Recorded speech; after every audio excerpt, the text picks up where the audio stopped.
Greetings, one and all. Okay, a hush is going to descend over the room. Everyone up front is going to sit down, and we're going to all get excited for today's presentation with Bob Wayne. We're going to celebrate Bob Wayne today because it's the publication of his memoirs, Reel to Reel Tales, everything you wanted to know about being behind the console, being on the other side of the console, performing with Big Daddy, everything, music biz, all good and bad, it's all here. And there are only 100 of these books in the world. So you're here today to get an opportunity to be one of the people who owns one and get it signed. So anyway, thank you all for coming. This is Arcana Books on the Arts. My name is Lee Kaplan. We're really happy to have Bob and Regina and his whole cast here today. Since we moved to Culver City, the two of them have been huge supporters of ours, and he has a huge history with Culver City, which we're proud to appreciate today here. So anyway, there are refreshments at the other end. There's some cheese with toothpicks at the other end. If anybody's in back and you want to move down, just so it makes it easier when the rest of the crowd arrives, there are seats along the way, but if you're good where you are, then people I'm sure will walk over you to get down here. So anyway, without too much further ado, I'm going to introduce Tom from Big Daddy, and he'll do the rest of the introductions. One other thing, we have copies of this for sale at our front counter. So when you're done, you can come up and purchase one, and Bob will be happy to sign it. And if you'll be happy to sign his guest book, which is just on a little table as you walk in here, he and Regina will be really thankful. So anyway, now without further ado, Tom, Bob, Henry, and Marty by some mysterious methodology. So thank you very much all for coming. Thank you, Lee. I am Tom Lee, proud member of Big Daddy, and it's so good to see that people have other things to do than protest today. Thank you so much for coming. It's not a perfect world, but it's perfect that you're all here today. June 17th, 1994, an infamous day in history, where we learned firsthand that some people do get away with murder. And I was out visiting. That's true. It's very true. I was out visiting, and saw OJ go under the bridge and in Santa Monica. And I was here with Don Raymond, who had a gig at Toppers. And I was sitting in with Don Raymond that night. And we had a nice little gig, and we were watching, besides the beer, we were watching the helicopters buzz OJ's house, which was incredible. But what was even more important than that was that night some friends were made, friendships were born that lasted many, many years. And Bob and Marty and a lot of Big Daddy guys were there. Todd was there. I can't remember who else, but there was a lot of us there. We had a great time, and Don was singing with a doo-wop group called Double Date, and he knew a girl named Lisa who had another mutual friend, Mike Moynihan, and Lisa brought in our special guest tonight. And through making friendships with Bob and Marty, who co-produced 2 or 3 CDs for Henry, which allowed him to tour Canada, UK, and the United States, and had a great career, and he's still in the middle of it. So these friendships are important, and we'd like to introduce with a warm hand on his opening, Henry Phillips.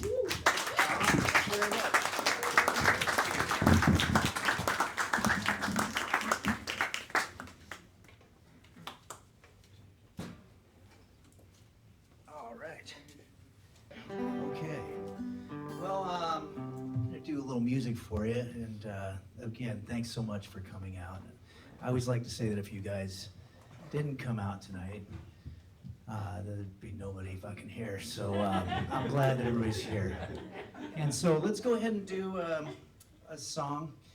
I have a friend, Todd, that I grew up with. As a matter of fact, he's the guy who taught me how to drive.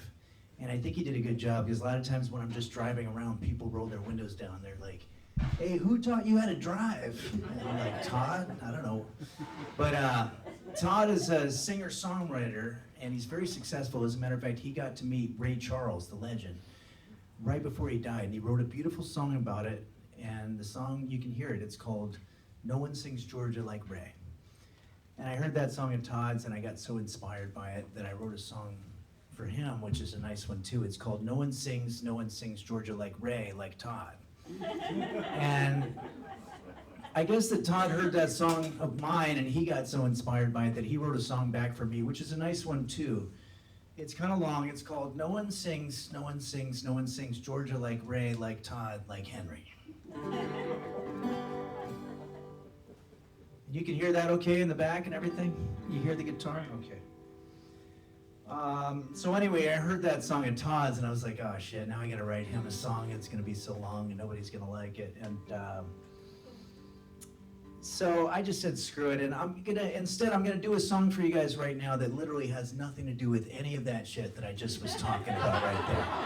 This is one of the first songs that I wrote, and I might have done it that night at Toppers when I met these guys. And we're going to talk more about that, but it's a love song.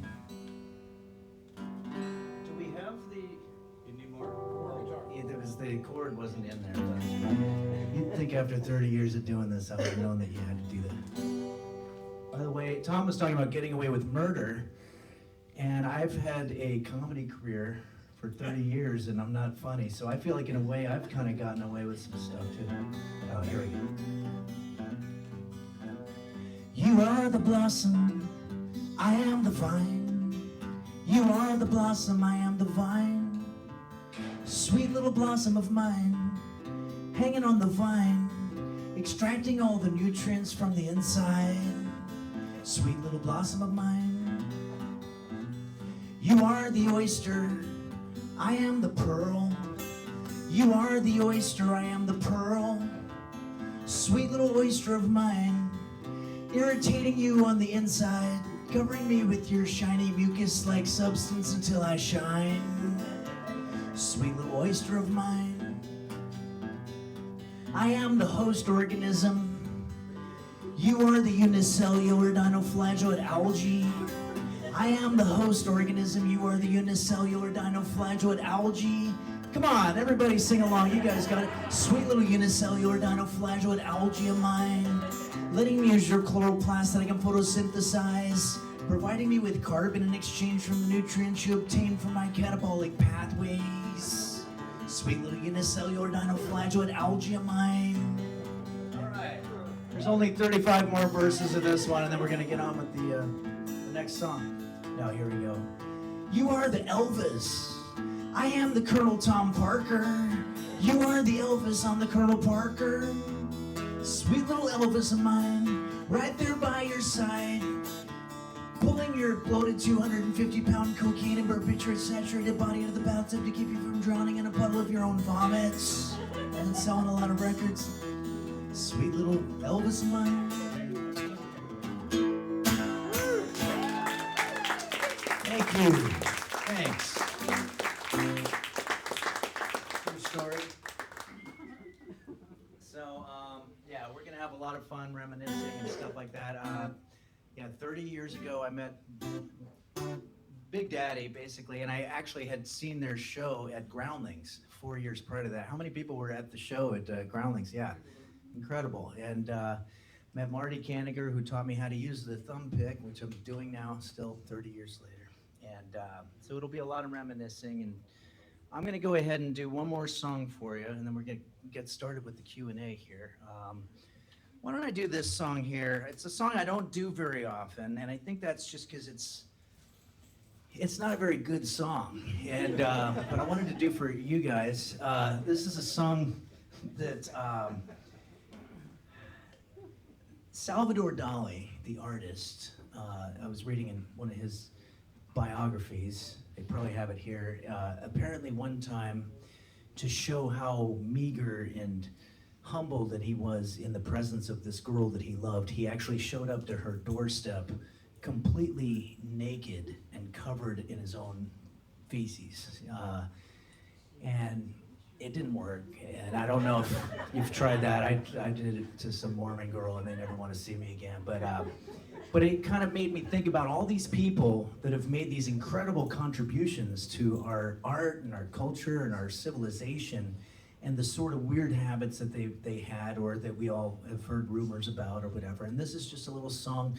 Isaac Newton once was asked how he was able to see so far and so clear, and he said he was standing on the shoulders of giants. So this song is sort of my take on that quote.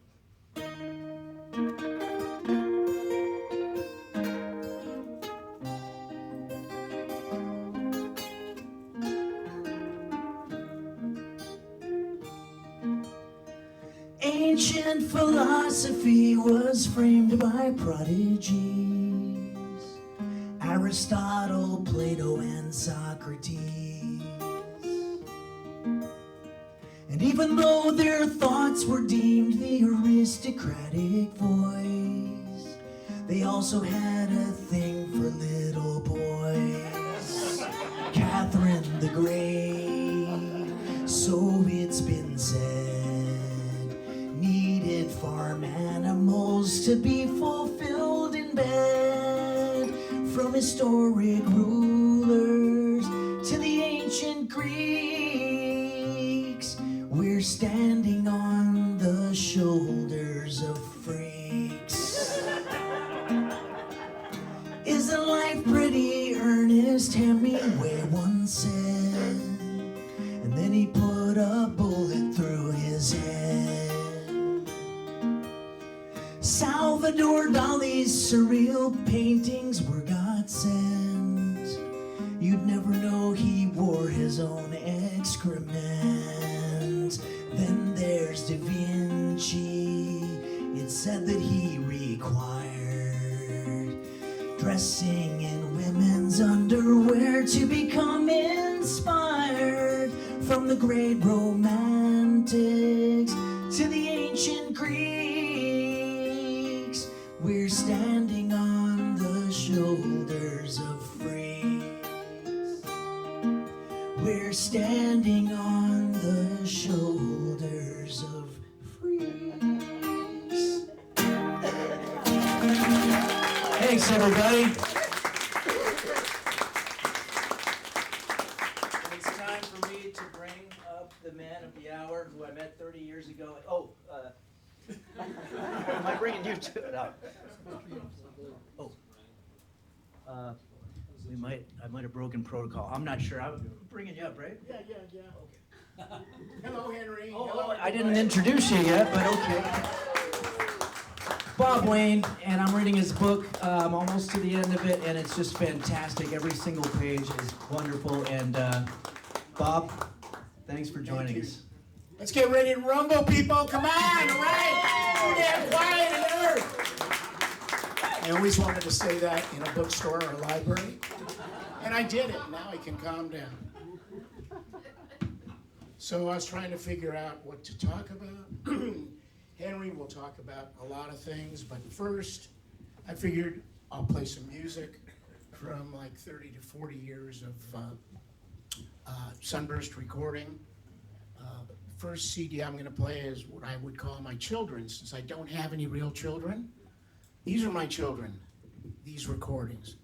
And there's a whole group of them here that I picked from. Some of the artists that are on these recordings are with us today. So I'm very excited that they're here, and I'm excited for you all to hear it. The beauty of having children that are recordings is that you don't have to pay for their education. You don't have to house them. You don't have to feed them. And if they do well, then you can compliment them and say, look what I did. And if they're, if they're a turkey, then you just forget about it. So there are a lot of turkeys that I will not be talking about today, except for maybe one. But there is a recording here. Mr. Don Raymond, lead guitarist from Big Daddy, here. I'm just gonna start the CD, and first thing you're gonna hear is his lead guitar on a Mickey Dolenz track.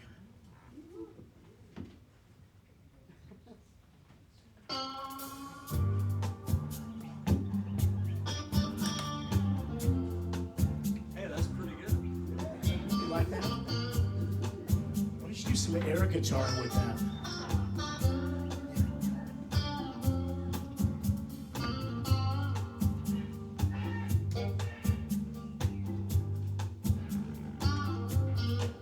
If we could talk to the animals, just imagine you chatting to a chimpanzee. Imagine talking to a tiger, chatting to a cheetah. What a neat achievement it would be.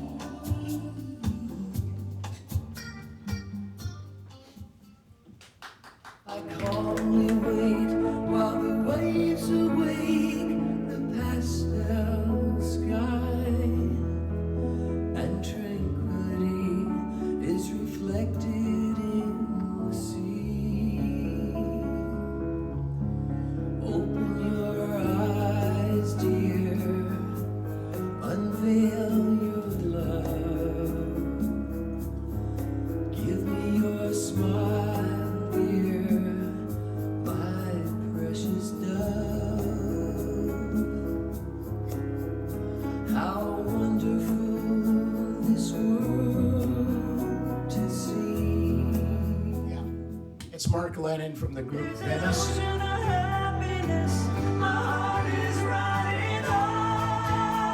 Tony in Montana, right here.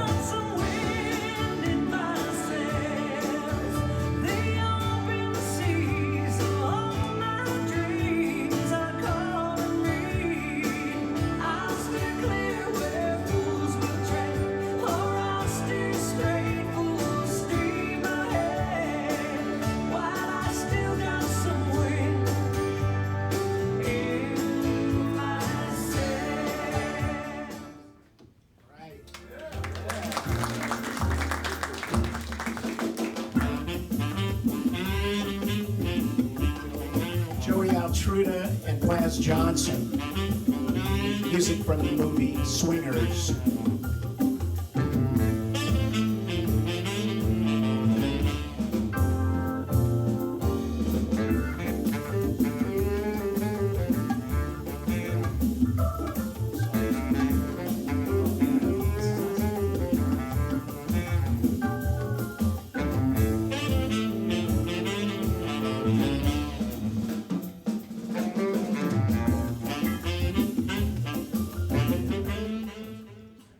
That's me! Yes, that's yesterday's you being reborn today. Firesign Theater. Golden City, Yeti down, double back, infant Cypress from Naughty Nights, News Maiden. From Unconscious Village.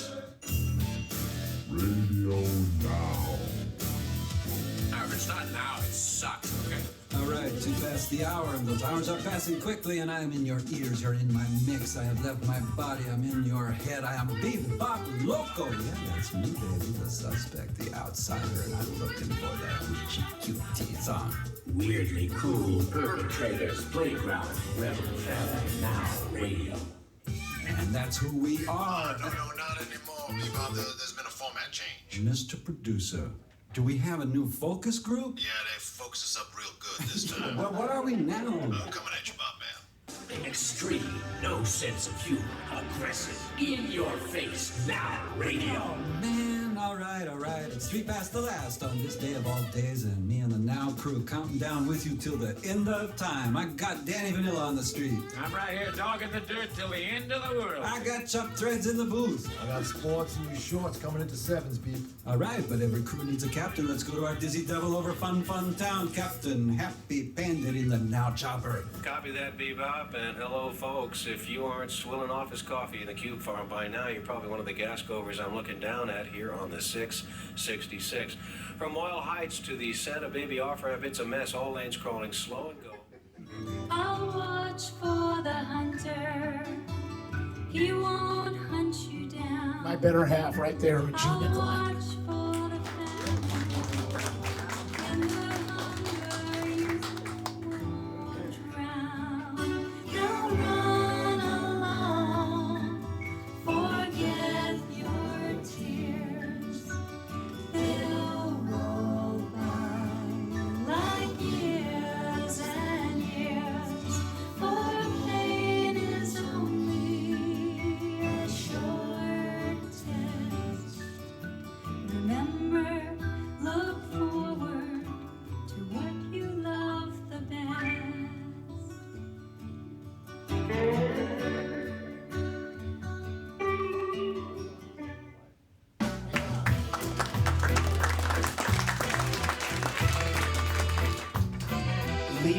Suit Riot from the election soundtrack. Oh no, excuse me, Hepcat. I looked at the wrong one. This is the band Hepcat, ska band that I recorded 3 albums with. I've got to find my way home. Yes, I know.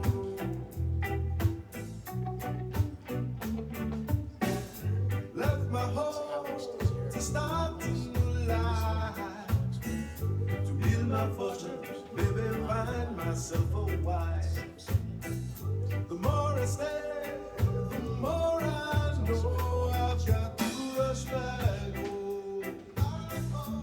You're the one that I do. Hepcat. Now Leisure Suit Riot from the election soundtrack.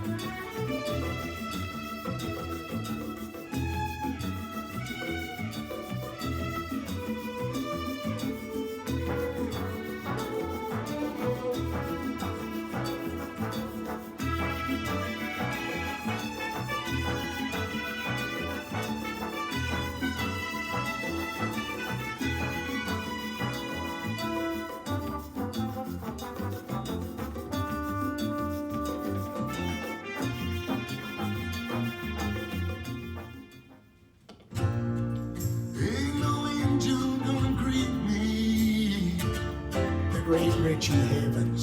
It's just you and I, my friend. My clothes, they don't fit me no more. I walked 1,000 miles just to slip this skin. The night has fallen, I'm lying awake. I can feel myself fading away.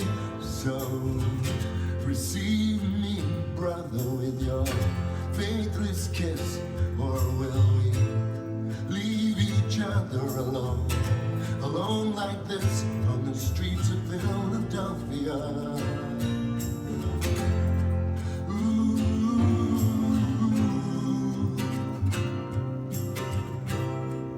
On the streets of Philadelphia.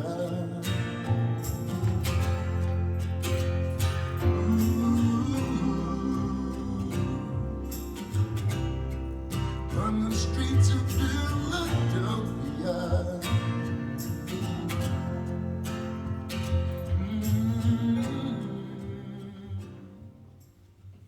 And that's a little sampling of some stuff I did at Sunburst over the last 30 to 40 years. Thank you. That was Richie Havens' remake. Thank you, Lee and Whitney Kaplan, for having us here. We really do appreciate this. I'm glad we had a nice turnout today. This is a long time in the making, 4.5 years. I'm going to turn it over to Henry to So I've been reading the book. I absolutely love it. And one of the coolest things about it, and I think it's evident from listening to this, is that going from the 70s, 80s, 90s, 2000s, the styles of music that were popular changed a lot. And it's like the 90s was very specifically, everybody was getting into that lounge thing and everything, and then the swingers thing and everything. You've seen so many genres come and go. And when you read the book, it makes for a really cool chronology. And also the gear is sort of like its own little timeline, which is amazing. We'll get into all that, but I just want to start by asking you about the sitting down to write a book. What are some of the, you must have had to call, you called me for some fact checking at some point. What is that process like?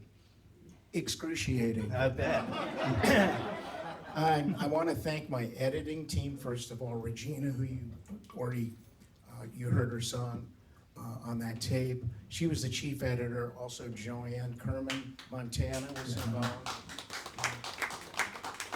Janet Kahan, I don't know if Janet's here. Janet's here. She was also an editor. My friend Ed Gurdon, who lives in Oregon now, he was also helping me with editing. And Susie and Eric Green, I believe, are here. They also helped on the editing. And Michael Chancellor was really helpful, especially with the photos when I had them stretched in a weird way.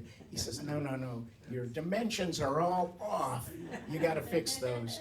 So he was great about that. He also read through like the final time on the book before I gave it fond farewell, and that was the end of it, 4.5 years worth. But also Bonnie LeBrun, I don't know if Bonnie is here or not, but she did all of the art work on this, the layout and design work.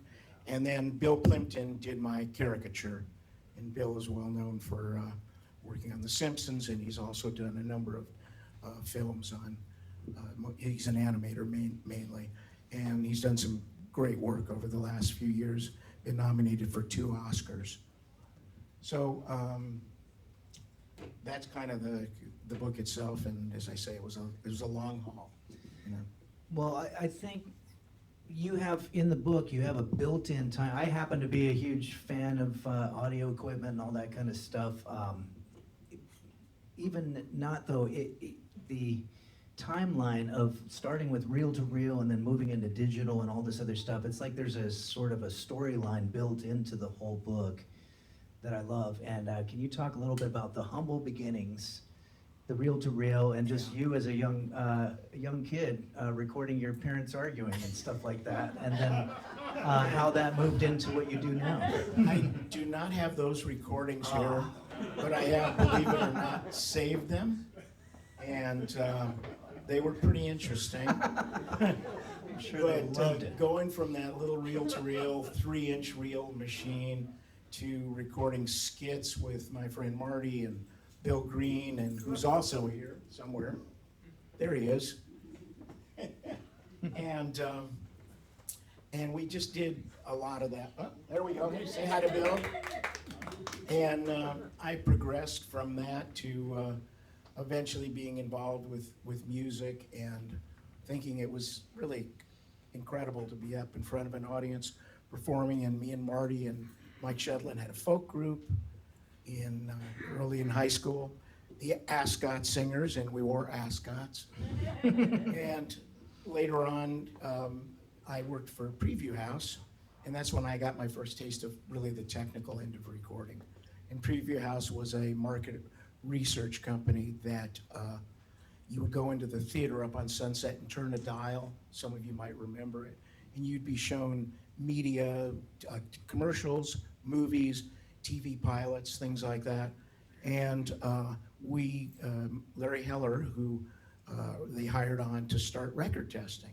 So that's when I moved from media testing specifically to record testing. And I mean, we had an amazing run, and one of our clients was Clive Davis, who at that time had just formed Arista Records. He got booted out of Columbia and formed Arista. And it was very exciting. And then I formed Big Daddies, an oldies group with Marty, and we were at Regular John's, and now some of you were actually at Regular John's, great pizza place. Yeah, Big Daddy, there you go. So it's just, the chronology with all of this, just it's Oh, so the hard. venues, the nostalgia. I mean, you talk about playing on a ship Yes. in, was it Redondo Beach? Redondo And they had Beach. a nightclub in there, and you're reading this going, well, where the hell was I? I didn't know. I was Yeah. probably 8 years old at the time. But, It was just north of King Harbor. what year and- would that have been? That would have been about 73. Let me Oh. see. I'll tell you for sure. I'm not really great with dates, but I can read numbers still. I mean, I'm good with that. It Let's just- see. Preview House. Let's see here. Hold on. 73, yeah. Okay. 1973. Princess Louise II. And we were there for a year and a half straight. and what was the fate of that ship? They took it out and sunk it because it was involved in a storm. I know And the it was feeling. Yeah. irreparably damaged, kind of like the careers of some of us. And they took it out and they said, no, we can't fix it, so boom, it was gone. And our lead singer in myself and Amy Madigan, the actress, was also a co-lead vocalist on the ship. And we played every weekend for almost 2 years. So it was quite something. And then later on, we formed a band, a concept band called Big Daddy, which used the same name, but really had not much to do directly with the first group, which was an oldies band. And again, with the theme of decades, you know, the 50s, 60s, 70s, can you talk about a big moment for you, which was meeting Jim Turr That's at right. NAIRD Convention, National Association of Independent Record Distributors, and he introduced you to a faithful person. That's right. Where's Jim? There he is. Jim is an old friend of mine. We had apartments in Brentwood right across the way from one another, and our connection was country music. And I used to hear country music coming out of his living room, and I just kind of went over one day and knocked on the door and asked him what he was doing. And he was editing tapes together back when you had reel-to-reels, you could edit tapes. And so we became friends. He had a record label, Blue Canyon Records, and he went to the NAIRD convention and met Richard Foos, the co-founder of Rhino. Speaking of Rhino, Harold Bronson, the other co-founder, is here with us today. Woo, Harold. Harold not only was the co-founder, but I produced records with Harold, including 2 Mickey Dolenz records, one you heard earlier on that recording. So he met Richard Foos at the NAIRD convention and said, hey, I know a guy that's just opened this garage studio and it's inexpensive and he seems to know what he's doing. You should call him up and maybe you can do some work together. And that started a whole chain reaction of work with Richard, and it was really the beginning of Big Daddy as a concept band, which our first record came out in '83. But Harold and Richard and I produced a bunch of other recordings, including Circus Royale and a number of others early before Big Daddy was really an item. We did have one Big Daddy cut on Circus Royale called Party Doll, which was about, it was actually a Buddy Knox song, a rockabilly song, and we changed the lyrics. We did a Weird Al thing to it and made it about an inflatable party doll. So it was very... Well, it's perfect because there were major, you know, Whitney Houston obviously is not going to Sunburst, no offense, but I'm just saying she has a big label that spends, what, tens of thousands of dollars a day or whatever. Yeah. And I think it's really cool that you and Rhino hooked up, and it was kind of a perfect partnership for a long time because it's sort of like you're doing novelty stuff. They knew that I had sent stuff to Dr. Demento a little bit earlier than that. The one song that I sent to Dr. Demento was Hamster Love, which Joanne sang the lead on. And that song was kind of the start of my association with Dr. Demento. Unfortunately, he's not here today. I know you mentioned he had an accident, fell. Yeah, he's okay. He didn't break anything, but he's rehabbing. So. Yeah. So Dr. Demento, I got a call one day at my folks' house, and hi, this is Dr. Demento. It's like, yeah, right. And it was Dr. Demento. He says, I heard I think at that time was the first song that I sent to him, which was Driving in the Lane with Diamonds, about the diamond lane on the freeway. And it was to Lucy in the Sky. And then I sent him Hamster Love, and Hamster Love got played, and still to this day has been played many times on the Dr. Demento show. So, you know, those early beginnings led to the formation of Big Daddy and six albums. Sunburst is perfect in there because as cool as it is to hear those early recordings of Dr. Demento, sometimes it'd be just somebody sitting in their bathroom and just pushing record on their thing. But all of a sudden there's really good sounding recordings coming out with novelty music, and that's my favorite kind. I wanted to say, so you're Sunburst, and I spent a lot of hours there and made 2.5 albums there, and That's right. you're right conveniently in between Santa Monica and Hollywood. So if you just do the math, you probably got a lot of interesting people coming in because you had a more of a budget situation, and we started as a low-price studio when I opened it up with Richard McAndrew in the bedroom of my folks' house. And after about 6 months, they kicked us out for obvious reasons because we were having late night sessions. So we opened a garage studio at Gary Hoffman's house, who was the drummer of Big Daddy at the time. And at that time, we kind of crept from the really low end, $15 to $20 range to 25, 30, almost getting into the mid-price range of studios. And then later on, of course, opening the studio on Jefferson, which is the one you're talking about, where you recorded. You know, then we were at least at a price point where we could pay our rent. But there was one, yeah, there was one session at the in the garage that had a famous drummer, right? Yes, Hal Blaine, who was in the Wrecking Crew, Hal Blaine did a session, not with me, with Richard. And I remember talking to him about the session. It was just a demo. And I said, you know, how'd the session go last night? And he says, oh, you wouldn't believe it. Hal Blaine was here. And I went, yeah, right. And Hal Blaine played with the Beach Boys and Frank Sinatra and Sonny and Cher, did all those records, and like the most recorded drummer of all time. And I'm thinking, yeah, right. And I go, he says, no, come out and listen to it. And I listened to it. It was the best drum sound. I said, what did you do? And he said, nothing. I just put up 3 mics and pushed record. I mean, the guy, you know, he knew how to tune his drums. He knew how to mix everything himself. It was not, he was such a seasoned pro. It was incredible. I wish I would have worked with him, but I didn't. But I did get a chance to work with another member of the Wrecking Crew, Plaz Johnson, and Jerry Cole also on another record. They were also members of the Wrecking Crew, which were the top dog studio guys at the time. And now you're starting to see a lot of books and documentaries about them. I think, Yeah, and yes. it's incredible history there. So tell us about the. I mean, you had to have some people walking in off the street, right? I do have a chapter on weird sessions, and it's really kind of, it was the most fun. Mr. International, right? I had Mr. International, which is a crazy young kid who would just come in and bang on instruments randomly and want me to record it. And then his mom came in and said, what are you doing with my son? And I said, well, I'm just recording. Well, you're taking advantage of him. I said, well, if you don't want to let him out, why don't you keep him in a cage or something? Well, and then he was just banging on drums, but you know, I mean, it was. I think that later came out that he was selling his mom's jewelry to pay for your hourly rate.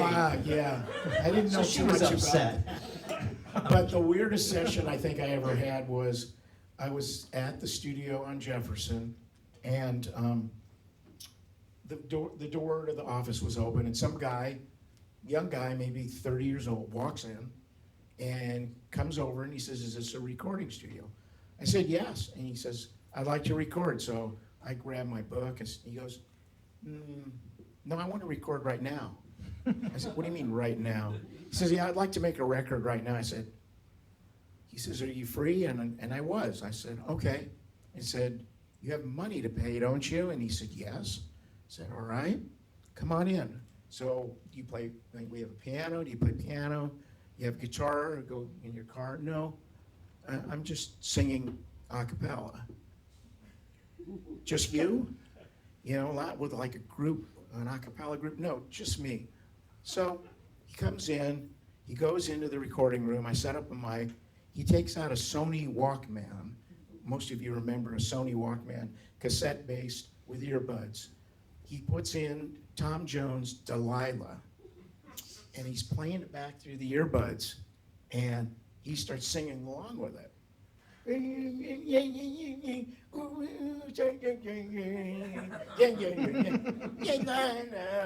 I'm thinking, what is this? What is this? And I said, well, what are you going to be recording? He says, that. I said, what do you mean that? He says, that's what I want to record. I said, well, then take the headphones off and set them down, because I'm still hearing Tom Jones. He goes, no, I want him in the background. I said, you want him in the background? Seriously? He said, yeah, that's what I want. I want Tom Jones in the background, and then you'll hear me. So we record, And I'm just sitting here going, what the hell is this? So he comes in to listen. He says, I want to listen to what I did. And I'm thinking, yeah, great. So he comes in, sits down. I play it for him. He's listening to it, and he goes, that's not me. So what do you mean it's not you? He says, that doesn't sound like me. That's not me. I said, do you think I happen to have somebody that sings off-key versions of Delilah, just like on the studio walls, and I pull them out and put that in? I said, that's you. That's what you sound like. You might not think that's you, but that is you. So he says, well, that's lousy. I said, look, if you don't believe it's you, I'll go in there. I'll turn the mic on. I'll go in there and I'll talk to you now, blah, blah, blah. I'll go in there and talk. Okay? I do it. Come back. Does it sound like me? Yeah, it sounded like you. Well, guess what? That was you before. So he says, all right. I said, what do I owe you? You know, an hour, $70, whatever. He gives me the money in cash, and he starts walking out. And I said, well, don't you want a copy of this? He goes, no. And that was it. That was the end of the session. Never heard from him again. That was it. That was it. At least I got paid. Since we are a little ahead of schedule, I want to hear more of these. Wally George. Yeah.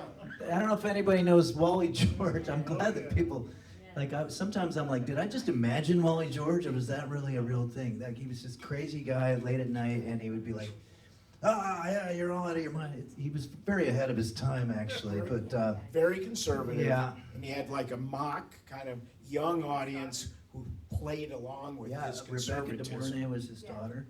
Yeah, that's right. Rebecca De Mornay was his daughter. And I think they didn't get along too well. So I think I got a call from somebody at Rhino saying, we want to record Wally George singing, Louie Louie parody, a Wally Wally. Yeah. Hey, now we got to go and see your show. So he comes in, he does 2 or 3 other songs at the same time. We did like an EP. And his manager came in first, and he looked around the studio, and I did have a poster of naked women in the bathroom. And they were it was from Queen's Fat Bottom Girls Bicycle Race. And if anybody remembers the studio, it was a very large poster. And the manager looked at it and said, you're going to have to take that off the wall. Wally wouldn't like that. Oh, yeah. So I had to remove it for the session. And he came in. He was very nice, very quiet, humble. We had already recorded the tracks for him. I hired my usual kind of crew of guys, which was mostly my Big Daddy friends and musicians, other musicians I knew. And then he played it on the show, and he had all his fans. In fact, there's even a link in the book to that. By the way, there are a lot of links in the book. And if you go to the website for the book, which is listed at the beginning, it's basically realtorealtales.com. There is a link on the web for all of the links. So you can go to the heading and look up the appendix items for Sunburst Recording and scroll down, and you'll see links for all the links that are in the book. And that way you can just click them on. You don't have to try to type them. I love it, and that, let's switch over to some of the pretty great performers that you had. Even when we were listening to this, the almost unmistakable sax sound. Yeah. It was literally the guy who did the original Pink Panther soundtrack. He did the original Pink Panther, and he did, I think, the remake with Steve Martin. I think he did both of them. Fantastic. That's Plaz Johnson, who was one of the greatest sax players of all time. And that was on amazing. Joey Altruda's recording. Yeah. And I wasn't familiar, but when I was reading the book, I clicked on the link, and now I listen to that album all the time. Cocktails with Joey. You gotta listen to it. It'll take you right back to the mid-90s when that lounge thing was so popular, and it was captured so perfectly at Sunburst. He's amazing arranger and songwriter, great bass player. He does the Playboy theme by Cy Coleman on there. That's right. Yeah, it's a great album, and one of the cuts that I played, Moochie's Jag theme, was the one that was also on the soundtrack to the great movie Swingers, which I'm sure many of you have seen that movie. If you haven't, there's a scene in there where this guy, he's really kind of timid, but he wants to call this girl that he met in a bar. And he calls her and he leaves a disastrous message on her machine. So he calls back to try to correct the message, and it's worse the second time. By the time he gets to the fifth time of correcting the first 4 messages, she picks up and says something like, "Steve, don't ever call me again." It's a great scene in a great movie. And one thing, Alex Desire, who was one of the 2 lead singers of Hepcat, along with Greg Lee, who unfortunately recently passed away, but Alex sings the Hepcat song Home, that's on that track. And that's another kind of lounge thing that happened in the mid-90s with ska music. Oh, yeah. Lounge and ska very closely related. Yeah. But that was huge too. I remember early 90s. Oh, absolutely. I worked with Fishbone and some of the other big ska bands of the era. But my favorite was Hepcat. They were just great guys to work with. But you didn't want to go to a nightclub where they were performing, because people, especially the guys that would go to those performances, would dance bad and bump into each other, and invariably there'd be a fight. Wow. I mean, it was really a rough crowd. Seems like a bigger dance floor would have solved the problem. Yes. Yeah. Exactly. Yeah. Limited space. But Joey Altruda, his Jump with Joey records, and then later his They're soundtrack. great albums. Great album, and must have done 15 or 20 movies with him. We did soundtrack work on a lot of stuff, so very exciting. Let's get into some name dropping here. You mentioned Mickey Dolenz, amazing. George Carlin, Adam Sandler, and plenty of others. Yeah, Adam was just fantastic to work with. Just a regular guy, not a... And was Brooks with him? Yes. His producer, Brooks. Brooks Arthur, who had produced some great tracks back in New York when he had a studio. He did the Shangri-La's hits, and he did Marvin Gaye and Tammy Terrell's duets. And I think he also recorded Leslie Gore. And his most famous recording... The what? Brown-Eyed Girl? Brown-Eyed Girl, there we go. And Jeff Janis. over here, definitely a rock historian, so I make a mistake, he'll throw something at me. He produced Janis Ian's 17, That's right, Yeah. at 17. And the other one is he did the recording of Born to Run. He did the first recording of Born to Run. He didn't mix it, they didn't think he had mix capabilities, and so Bruce took it elsewhere to mix it, but he tracked it there at his studio. I got to chat with him one time, and he was an incredibly nice guy. And I think Nice it was guy. right around here at the studio that he was working out of. And I just imagine you and he chatting about audio stuff must have been fun. It was really interesting. He had kind of gotten out of it and became a producer and left the engineering chores to other people. So he was kind of trying to get back into it. So he'd come over occasionally and we'd talk about recording and miking techniques. And he was particularly interested in how I mic'd the piano. I had kind of a unique way of miking my grand piano. And he wanted to know about that. So he was a very inquisitive guy. Yeah, It's no, really fun to swap stories with him. Absolutely.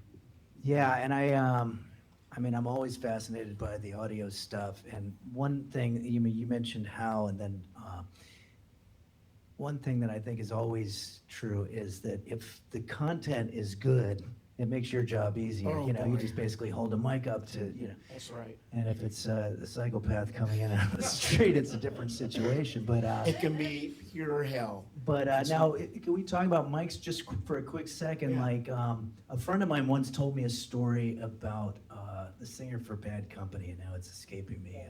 Paul Rogers, thank you. I'm glad we have the fact checker right here. So he did a session with him, and he had a real expensive mic that he was really proud of, and it session wasn't really going well for whatever reason. Neither of them were really feeling it, and at one point, Paul Rogers said, "Hey, do you have an SM58?" which is that mic right there. And he said, well, of course, I have about 100 of them. And he said, well, can we use that? And they start using that mic, and all of a sudden it's the Paul Rogers that and he was like, oh man. And I think there's some lesson there, right? Yeah, just because a mic's more expensive doesn't mean it's better, and it's not always better for every voice, especially a voice like his. It's really powerful, screaming out. Some of these mics are very delicate; they'll distort easily, and they can be very harsh sounding. You know, a whispery, soft vocalist is great with like an expensive Neumann or Telefunken mic, but it's pure hell if you're recording somebody who's a screamer. And that's a great way for Sunburst to sort of get in there. And it's just like, once you find out, it's like, it's not necessarily the equipment. No. It's the vibe. And Sunburst was a great place just to look at. And you've got pictures in the book and everything. Yeah. It just, I remember the recordings that we did in there with the band. I remember we had my friend Kathy Talbot come in and sing that beautiful part and everything. It just, it was a great ambiance to be creative. And I think that's an important part of it. Well, I think, if you can't get the world's most expensive equipment, you can certainly decorate a place to look nice, make it. And that was much cheaper. Yeah. Because I mean, some of these, like you're talking about microphones, some of these mics cost $15,000 and $20,000. Yeah. You know, I mean, outrageously expensive. Although I still do have a few of them. But what I really loved was Plas Johnson. He had a couple of old RCA ribbon mics, which are giant. You've probably seen him if you've looked at an old He brought his own Billie mics. Holiday recording or something. He would bring them in. He said, hey, are you interested in buying them? And I said, sure. Because I had heard, that they have this really smoky, great sound, especially on saxophone. So he brings them in. He sells them to me for like $500 each, which was outrageously cheap. And I said, well, do you mind testing them out? So I had him. Here's Henry Mancini's tenor player testing out microphones for me. I'm thinking, well, this is pretty cool. So I still have those mics. They're really, I would have brought them today, but they probably wouldn't stand on this table. Paul Rogers can sing through this one. I'm good. There you with it. go. Okay, I think it's time to go into the highlight reel of the band that we could not possibly do this without talking about, and we've mentioned him a little bit, but it's Big Daddy. And I've noticed we got Harold Bronson in the back over here from Rhino, co-founder. The other co-founder, Richard Foose, over here on this side. Oh, nice. He's waving. You can't see him, but he's waving. So in There he 1991, is. I saw the show at Groundlings before I was doing comedy or anything. I didn't even really meet you guys, maybe briefly. And mention Ira Heffler, who wrote our Stranded in the Jungle. Yeah, it was a great show. Take a listen to this great stuff. I'm just a girl. I get up in the evening, I'm just a girl. and I ain't got nothing to say. I come home in the morning, I'm just a girl. I go to bed just feeling that same old way. I ain't nothing but tired. Man, I'm just tired and bored with myself. Hey there, baby, I'm just a girl. I think I could use just a little help. You can't start a fire. You can't start a fire without a spark. This gun's for hire. Even if we're just dancing in the dark.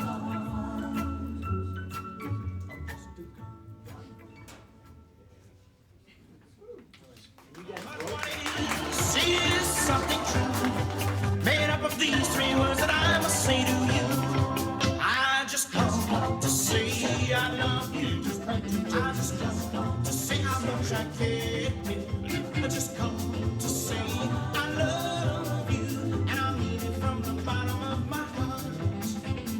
Bottom of my heart.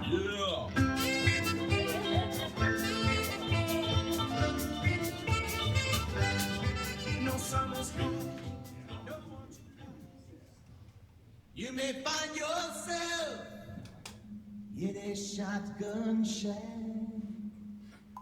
Same old way as it ever was. You may find yourself another part of the world. Same old way as it ever was. You may find yourself in a large automobile.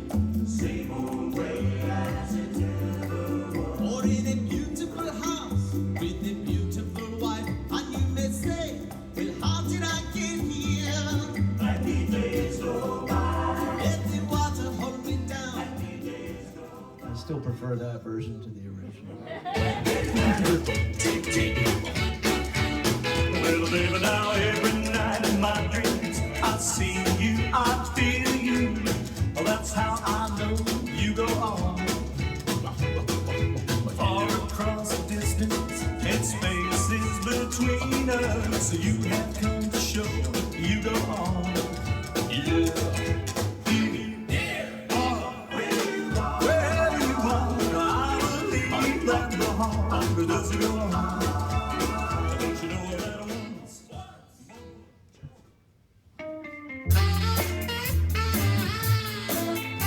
This is from our most recent record.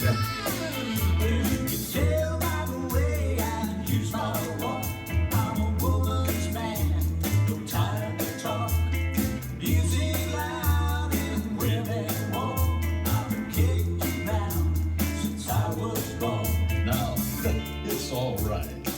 It's okay. You may look the other way.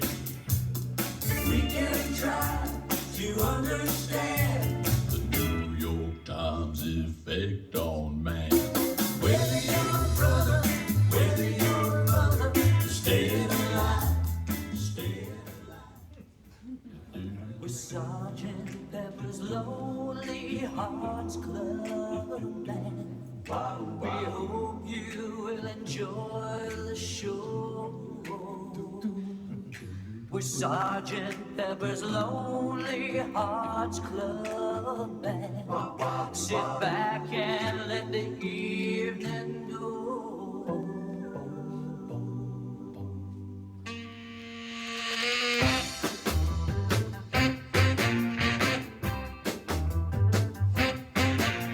Sergeant Pepper's lonely. Yeah. Sergeant Pepper's lonely. It was 40 years ago today. Sergeant Pepper taught the band to play. They've been going in and out. What do I do when my love is away? Does it worry you to be alone? Oh, how do I feel at the end of the day? I'm sad because you're on your own. No, I get by with a little help from my friends. Gonna cry with a little help from my friends. Welcome to the jungle. We've got fun and games. We've got everything you want. Honey, we know the names. We're the people that you'll find. Whatever you may be. If you got the money, honey, we've got your disease. In the jungle, welcome to the jungle. I'll bring you to your knees. Away on what you believe.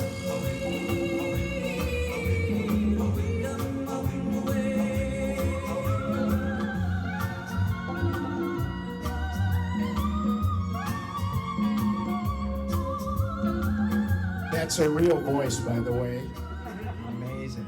Roberta Wall doing that a cappella. The obligato, I believe, soprano obligato. And Don and Tom are here also. You hear their great voices. And that last lead vocal is from Marty Kaniger, who we're going to get on the phone right now. I've known Marty since third grade or second grade.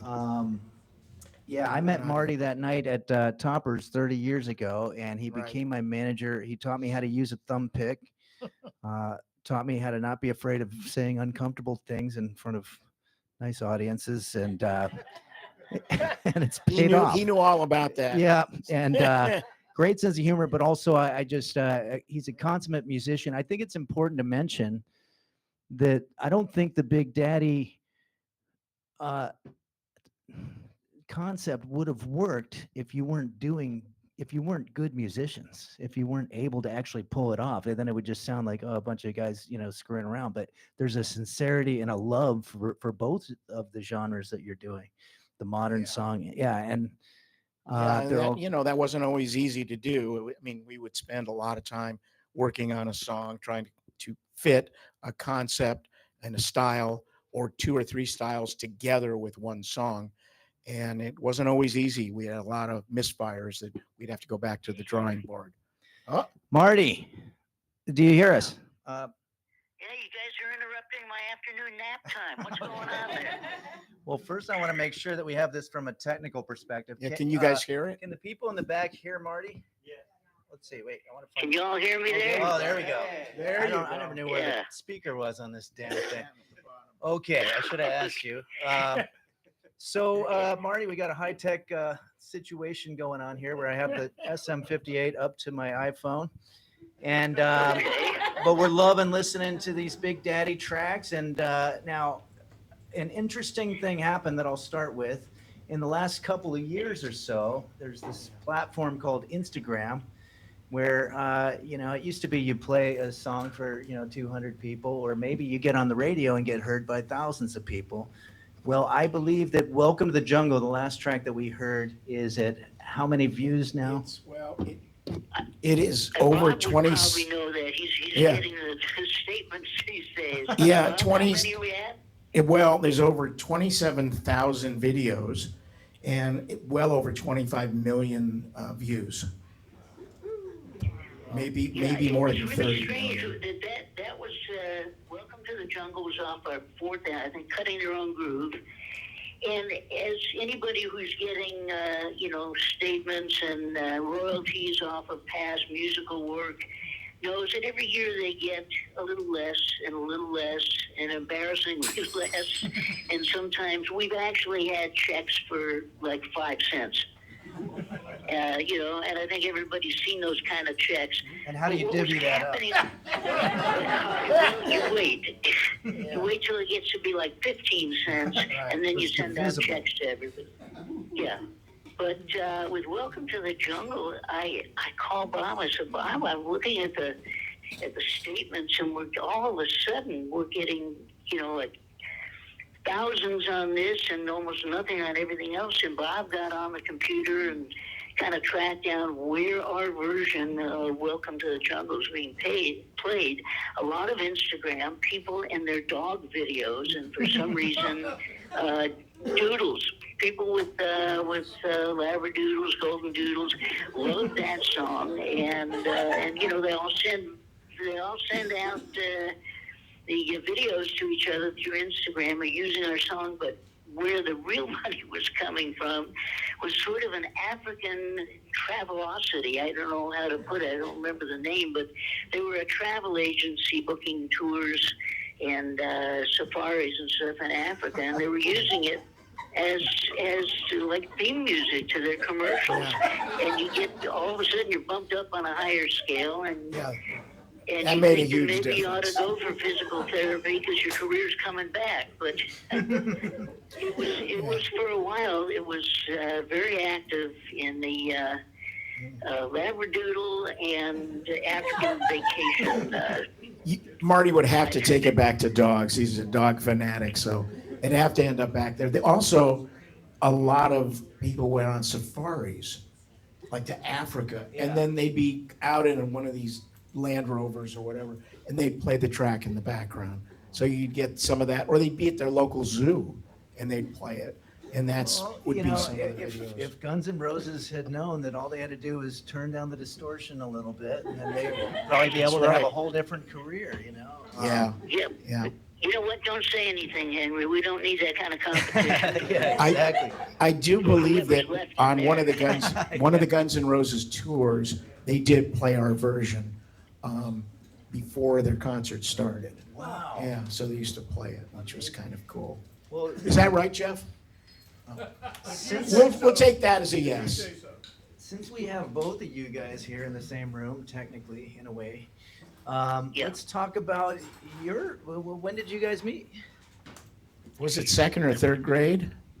It was, 1955. Both of our families moved. We moved from New York to LA, to Brentwood. And Bob was Southern California boy, but they lived in Mar Vista. Yeah. And moved into the neighborhood. We met at the bus stop. And I was just figuring that out on my handy dandy calculator, and it's been 70 years that Bob and I have known each other. Wow. And with Don, it's been let's see, Don was about 50 years, and Tom was a relative newcomer, only about 40 years. But yeah, Bob and I went to school together, and it's just it's a friendship that has worked. His family was like my second family, or at times my first family, and it's been wonderful, and a lot of good music came out of that, and Sunburst. How many people keep a business going for 30 years, 40 years, and especially a recording studio, one of the most difficult businesses Marty, anywhere. tell Henry and the crowd here about your songwriting ventures with Dan Payton. Because Marty was in a band in high school, a really great band called The Loved Ones, and they got signed to a record deal. Tell them about that, Nicole Gems. You there? Yeah. Okay. But we got Dan and I got signed to Coal Gems, and David Gates at that time was one of our producers, and we did soundtrack to a movie, Getting Straight, with Elliot Gould and Candice Bergen. Wrote for the Partridge Family and for a lot of other people. A lot of TV stuff, special material, and a lot of studio work, and it was great. We actually, much to our amazement, found that you could actually make a career of making music without becoming a rock star, which was probably for the best. And you were telling me once that one of your old cues got picked up by a rap artist and used as a sample, and they paid you, right? They actually, my niece worked for Famous Music, Paramount's music, their publishing company, one of their publishing companies. She calls one day and she said, "Do you know that something that you worked on, and it was part of the theme, a cue from Getting Straight, a cue called Pigs Go Home, instrumental cue, and part of the actual title song was used as a sample by a rap artist who just happened to be Eminem. So Eminem and Dr. Dre is the producer. And she said, these are the only two honest guys that will actually tell us when they've used samples or how many they've used, because they got to know who to pay." And we actually, Dan and I made a good amount of money on that. It wasn't even the album mix; it was the dance mix, I think. So it was, it was strange how they came upon that. Because if they bought the album, then they're the ones. It wasn't a big selling album. We're certainly glad that they found that and used it. That's cool. Maybe they were on an African safari somewhere. I should have saved some of that money from that. To take an African safari with the company that was using Welcome to the Jungle. Well, your vocal on there is timeless. It's great, and I was just telling Bob, I think before I made the phone call to you, that I don't think that Big Daddy would have worked had you guys not been such good musicians and singers. You know, you had to emulate some really, really good vocals. I mean, the vocal on the Lion Sleeps is like a fantastic vocal, and you nailed it. Yeah.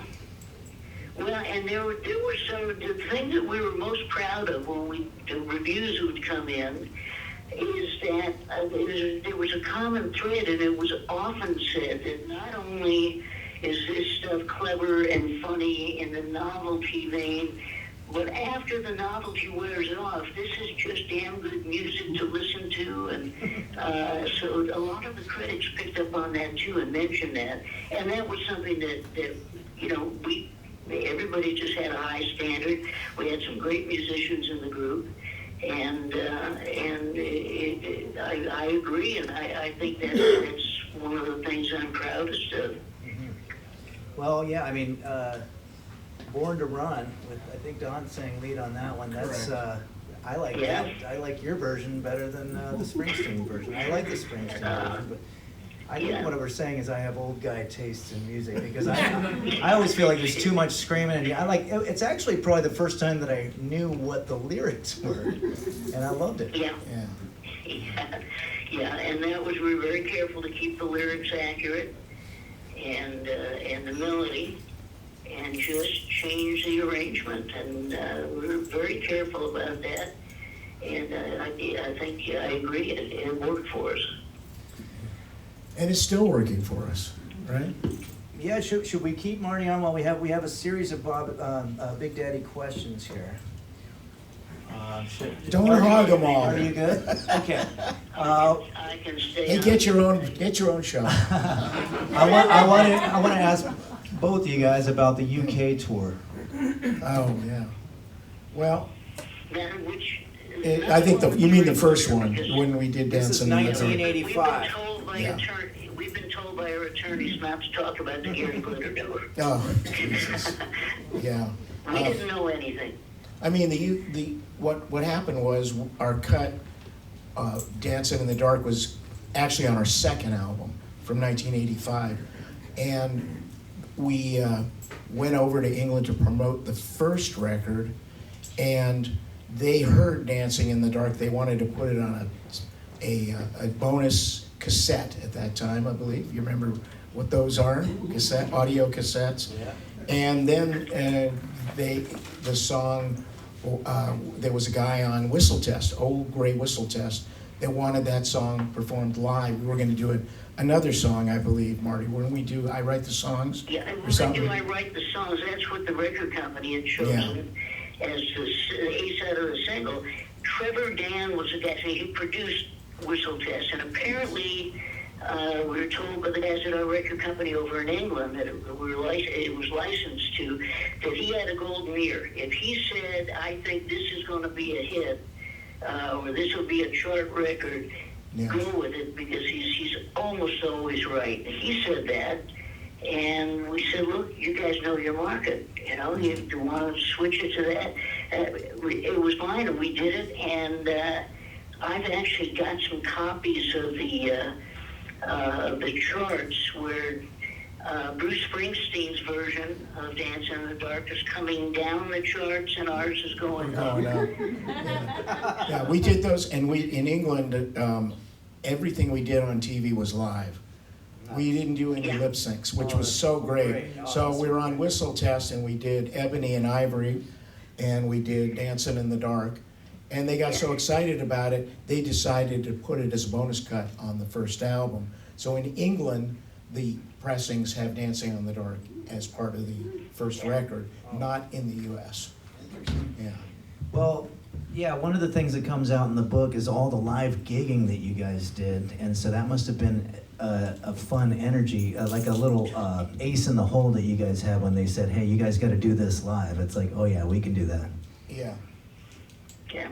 I don't think a lot of groups today, because so much stuff is processed and heavily modified, when they get out live, they don't sound anything like the record, which is kind of a shame.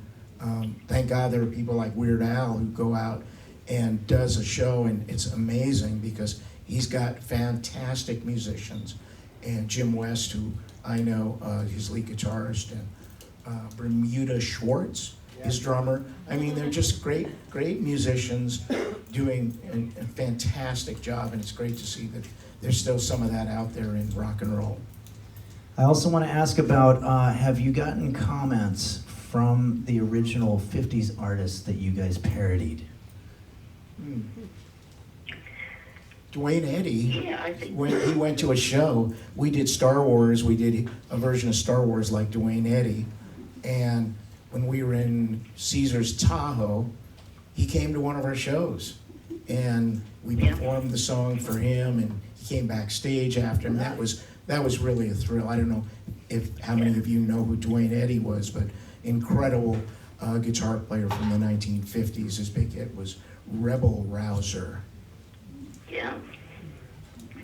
Rebel Rouser, I think the B-side of that was 40 Miles Bad Road. Yeah, that's right. But yeah, he was a great guitarist, and that was a thrill. We got a picture of the group and Dwayne Eddy around someplace. Yeah. So. And also we did a video with Little Richard. And of course, Tom was, Yes, we did, yeah. Tom was our Little Richard guy. He did a couple of Little Richard parodies on our albums. Nothing Compares to You and Ebony and Ivory. And we got to be in a video with Little Richard for the movie King Ralph. And he was singing Good Golly, Miss Molly. And we were in back of a curtain. You could see us kind of. And afterwards, we went up and talked with him. It was just a thrill to meet that guy. I mean, amazing, absolutely amazing. And okay, and then also I wanted to just mention that that Groundling show, which is the first time that I saw you guys. Right. How did that come together? I know it was written by Ira, who's here in the audience. Yeah, Ira Heffler. And Rhino decided to promote Cutting Their Own Groove. We would do this play, and Ira was, I don't know if he wrote it on spec for that or he had been working on it, but it was to promote the release of the record. And the first half was the play, and the second half was a concert where we debuted a lot of the songs from that album. And the Groundling was just a great place to work. Unfortunately, we had to leave because we had a tour of New York. We were playing the Bottom Line, so we had to leave to go there, and it kind of, it was a shame that we had to lose the momentum that we built up because we sold out 6 or 7 weeks in a row. Can I get a war story? Oh, Marty, did you have something? I'm sorry. No, I was just going to say that we were not thrilled about the idea of doing a play because, We can't act. being on stage playing music, that was our comfort zone. Acting was not. And it showed. And the actual professional, there were a couple of professional actors in the play, and they really helped. Don Dolan was one that passed away a few years ago. And what was the name of the Wayne other guy? Duvall, who's still Wayne Duvall. he's still a very active actor. Can we talk about the premise of it? The premise of the play? Of the play, yeah. Premise of when we were going to do the first album, Harold and Richard said there has to be a story behind this and a reason why you're doing contemporary hits in the styles of the 50s. And we said, well, how about, because we like to do it that way. But that was not a very Rhino-like answer. There had to be a more convoluted reason. And we went through a whole bunch of stuff and finally came up with the story that we were taken away from the evolution of music and culture and everything for, at that time, we were talking about 25 years or so. But for a long enough time to come back, and our heads were still on the 50s, but music and nothing culturally was 50s anymore. And so that's where the idea came from. We were captured in Southeast Asia on a USO tour, held prisoner, and then the CIA got us out 25, 30 years later, and we came back, and this is what we do now. not intentionally, but it's just the way stuff comes out of us. Doing the And so music that's- the only way we it was know based how. On that. In the present, yeah. It actually, I think we did a reasonably good job considering that was not what we were. We were not actors, but we did good. And I think it worked. It made for great press.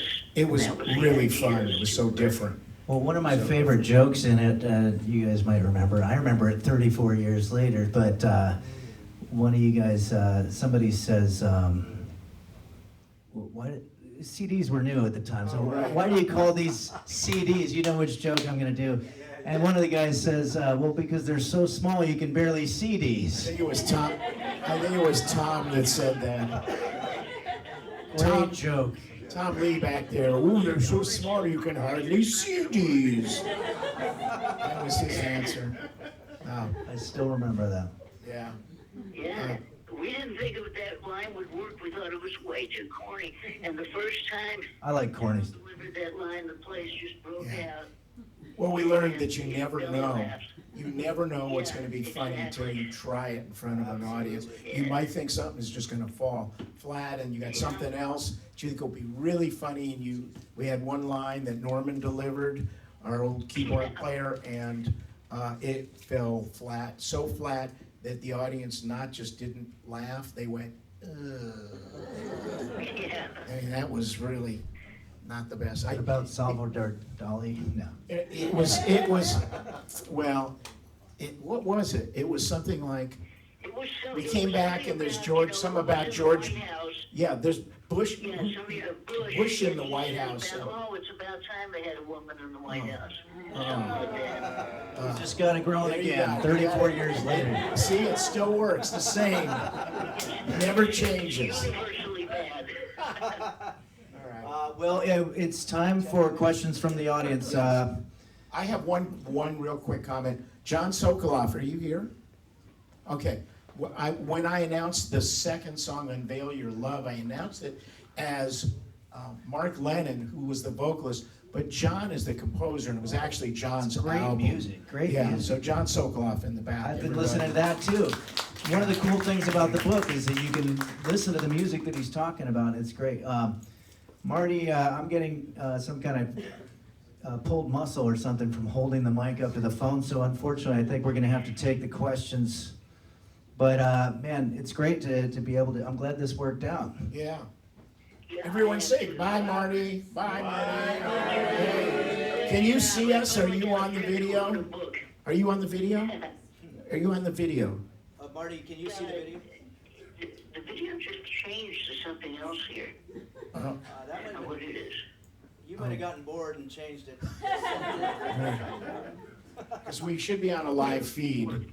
Are we back on? Okay. Yeah, All right. no, this is something else. It just. You're not watching some kind of pornography channel, are you? All right. All right. Well, great to chat with you, Marty. I'm not paying extra for this, but. All right.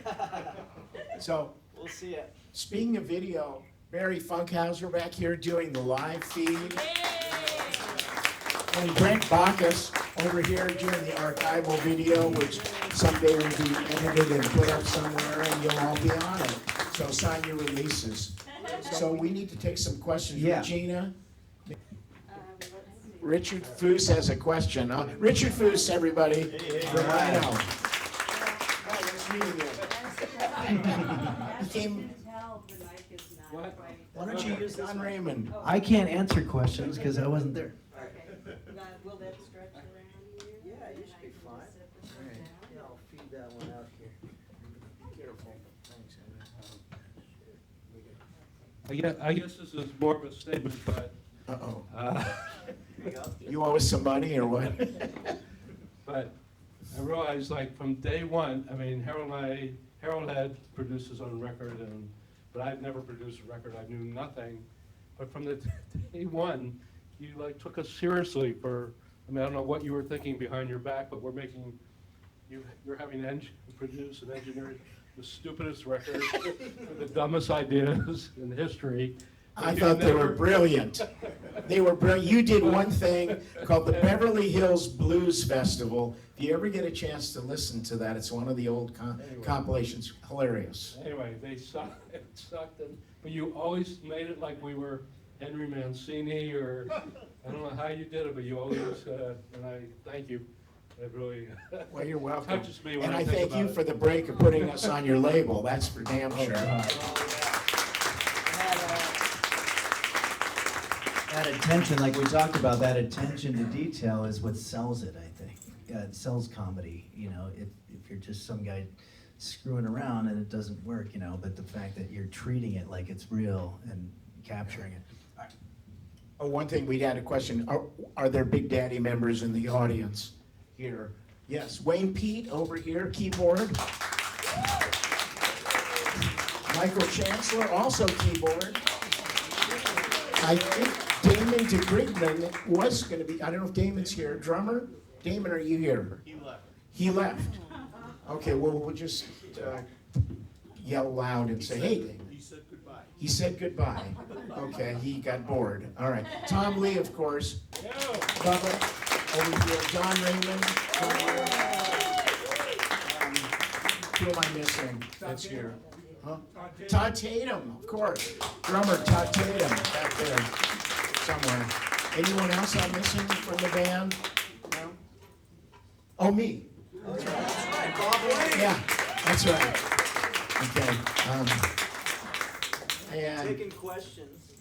if anybody hasn't seen Henry's movies, go on Amazon Prime. They're fantastic.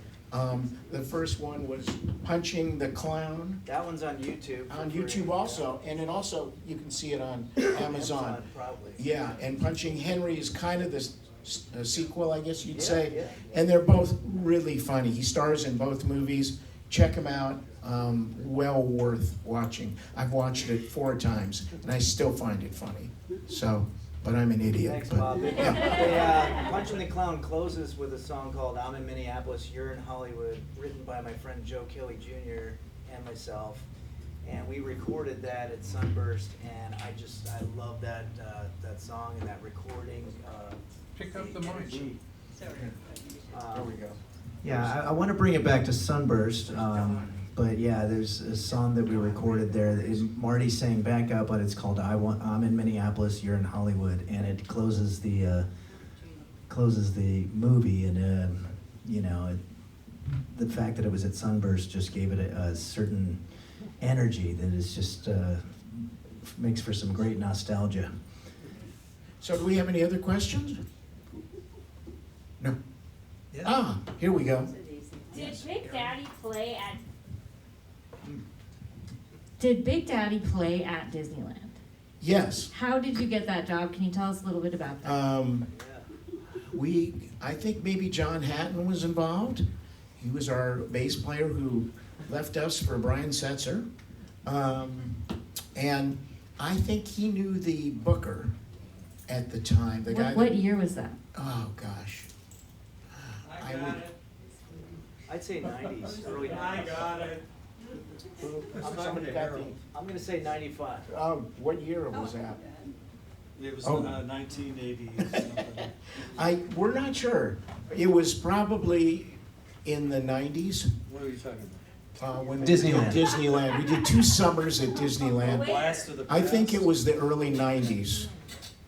But it might have been Yes, the late 80s, late 80s, early 90s. We did, Yeah, I got it now. but we were like 5 days a week there, 7 sets a day. And we were on, the first summer we were on the Tomorrowland Terrace, the one that, you know, that comes up from underground. The second one, we were on the Hub, which is in the middle of Disneyland, where all the lands converge into the center. And so we did 2 summers there, and it was great fun. Great fun. Although John Hatton got suspended for pinching one of the young girls that was working there. She was going up the stairs, and he decided to pinch her. Be careful about, don't get anywhere near John Hatton. Oh, I just got cut off. John? Oh, no, there you go. Okay. But, Wasn't there a copyright issue with using the logo on the mailers? oh, yeah, we had a, We fun had a Disney postcard. story.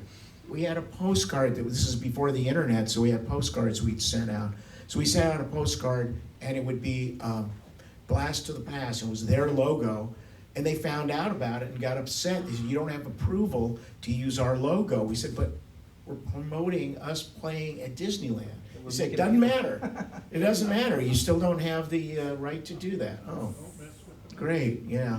They're quite a difficult organization. Yeah, Marty said that they took you guys into some room that the kids never get to see when you're at Disneyland. You know, some smoky room under the Pirates of the Caribbean or something. Yeah. One question I had for, you can ask the question. I can ask. What are you doing now? What are you doing now? There we go. Regina, thank you. Yeah, but I had a question too. All right. Well, let me answer this question first. Because I want We you have like to 5 minutes, explain right? why you were wearing a monk's robe. Oh, yeah. Please keep going. Another 5 minutes. Bill. All right, thank you, Lee. Here's our proprietor here. This is a wonderful store, by the way. Lee Kaplan and his wife. This is an amazing, stay here, come back, buy lots of books. They have the most amazing stuff that you won't find anywhere else. It's really a wonderful store. Okay, Anyway. Make it 6 then. 6 minutes, all right. The question is, what are you doing now? Me and Don Raymond are writing a screenplay, and it's called Rocket 88, and we're hoping that something happens with it. It's a twist on the original Big Daddy concept, and it involves aliens, and it involves Buddy Holly, and it's just a wild, and it involves a time machine. Are you thinking animated?